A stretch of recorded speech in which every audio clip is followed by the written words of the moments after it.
Yes, he talked about bringing jobs back, manufacturing back, et cetera. But what's he actually going to do? A $4.5 trillion tax cut for the richest people in the world, for corporate executives. The reason why they're doing all these Doge cuts in a panicked, chaotic way is so they can say, oh, no, it's okay. The Doge cuts will cover the $4.5 trillion. Oh, it's okay. The gold card and the tariffs will cover the $4.5 trillion. When that's utter nonsense. All right, guys. Today we're reacting to Cenk Uygur and Piers Morgan going head-to-head about Trump's tariffs and Elon Musk's Doge project. Now, here's the deal. I support Trump's tariffs in principle because protecting American industry makes sense, but I absolutely don't support using so-called emergency powers to push them through. Presidents flipping tariffs on and off at their own whim isn't populism, it's executive overreach.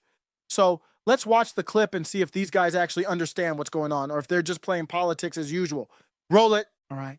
Let's break down what's really happening here. I just think when people look at Trump and think he doesn't know what he's doing, as you said, it's all chaos, blah, blah. I honestly don't believe that is the case. He's got some very smart people around him, not least Elon Musk. And whatever people think of Musk, when they say he's stupid, they're the stupid ones. He's one of the most brilliant minds in America. Now, he's a little odd, there's no question. By his own admission, he's a bit autistic. He doesn't behave in the way that we might normally expect our political leaders to behave, and he kind of is a political leader in a way.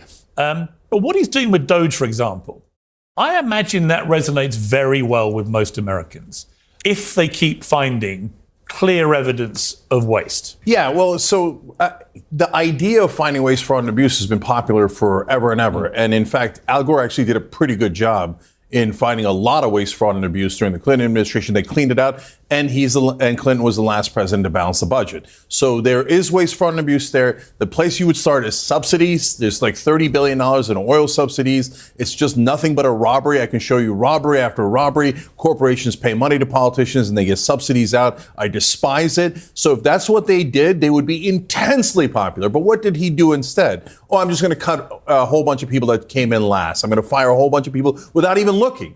And then that made it really unpopular. They've somehow found a way to make fighting fraud, waste, and abuse unpopular. It's now at 37% and dropping in terms of Doge's popularity. So there's a right way to do it and a wrong way to do it. I mean, you can make excuses about autistic, et cetera, but I need a brother who can think through a plan. Both Musk and Trump are like, I'll just throw it up against the wall and see what sticks. Oh, that one stuck. Is Elon Musk, is he underestimating the difference between, or misunderstanding the difference between the business world, in which he's been all-conquering, and the political world? In other words, some things may make completely logical business sense, but from a political standpoint, if you start to see the polls massively responding negatively, Trump's a politician now. He's not going to let that slide for very long. Yeah, that's why he reined him in. So that's why I say he does A/B testing. He tries one thing. If it doesn't work, he goes to the next thing. And by the way, that is, to be fair to your point of view, that is a bit of a plan. Yeah. It's a plan to say, well, look, I don't really know what's going to work, but I'll try this. And if it doesn't work, I'll retract. Well, what I think he's doing, Winston, I think he's trying to force action to be taken to resolve things that have been unresolvable, right? The Ukraine war. You know, I spoke to him a couple of weeks before he got inaugurated, and he was telling me that the Pentagon has said 100,000 people had died on the battlefield in the previous 6 weeks. 100,000. Oh, it's on both sides, right? He said it was based like a World War I killing field, with flat fields, and they're just killing each other all day long. Elon Musk's Doge isn't about fixing waste or fraud. It's a Trojan horse for tech-driven government control. It's the same playbook he used at Twitter.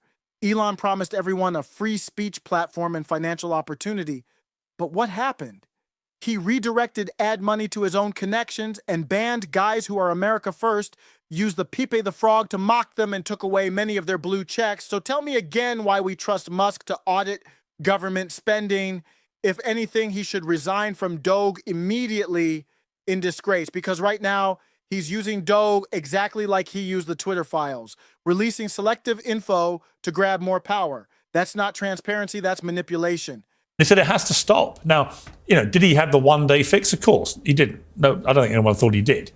Has what he's done since hastened a potential settlement? I would argue it has. He's got Zelensky to agree to the parameters of a peace arrangement. He's got to persuade Putin. That's the big test. We'll see if Putin goes along with it, or what Trump does to Putin to make him go along with it. But I do see method there to what he's doing. Same with Israel. And we're going to come to the Israel-Gaza situation a little later. But I do see, like the tariffs. He's always been on about tariffs, Trump. Tariffs is his favourite word. I've known Trump 20 years. He's always had a bee in his bonnet about tariffs and about other countries ripping America off. And so he's saying, right, if you're going to do this to us, we're going to whack you. And they're all blinking, by the way, these countries. Yeah, I mean, I just would like to talk about tariffs because I think that's really important. As we're talking, a lot of what's happening in the stock exchange is because of his tariffs. Now, why this is really important is because he managed to appeal to working people in America, the forgotten, the Rust Belt, the flyover state people whose industries were gutted. I think we might have some agreement on this. These were left behind Americans. And they were left behind by globalism, by free trade across the world. They were the ones who suffered. Indisputably. Now, his ideas with tariffs, whether or not he can pull them off, none of us can know whether or not it will. But the idea is to bring back, to onshore those industries, encourage manufacturing. I would note Elon Musk has said he's going to double Tesla productions, increase manufacturing in America. This is done specifically for the working people of America. It's a reason why the unions, or at least uneducated unions... He's a working class hero, Cenk. No, nonsense. So look, here's the thing. Is he running as a populist? Yes, he ran as a populist. Yes, he talked about bringing jobs back, manufacturing back, etc. But what's he actually going to do? A $4.5 trillion tax cut for the richest people in the world, for corporate executives. The reason why they're doing all these Doge cuts in a panicked, chaotic way is so they can say, oh, no, it's okay. The Doge cuts will cover the $4.5 trillion. Oh, it's okay. The gold card and the tariffs will cover the $4.5 trillion. When that's utter nonsense. You know it's not going to cover the $4.5 trillion. It's a giant giveaway. Look, he's a bit of a Trojan horse for corporate rule. So he rolls in as a populist. He opens up the hatch. And then next thing you know, Elon Musk and all the tech bros come out of the horse and go, give us giant tax cuts. Give us deregulation. Fire everyone at the SEC. Fire all the inspector generals. Why? Because we're going to rob the place blind. And then we'll give me a crypto reserve filled with junk that makes no sense at all. So trillions of dollars in robbery headed in our direction. And who's it going to help? The average American? No, it's going to rob the average American to help corporate executives. So let's be honest about what's happening. My real issue with Trump's tariffs isn't the tariffs themselves. Protecting American industry is necessary, even if it raises some prices for consumers. Biden knows that, which is why he didn't roll any of Trump's tariffs back. But here's my problem.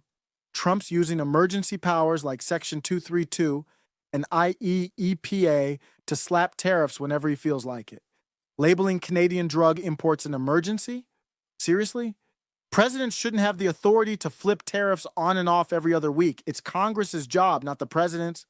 The left constantly talks about unions, but they can't even clearly articulate the argument for tariffs that directly benefit union workers. That's economic illiteracy. You don't have to support tariffs, but at least understand their purpose. Trump's real endgame isn't America first. It's economic integration to the point where Canada might as well become the 51st state. That's not nationalism.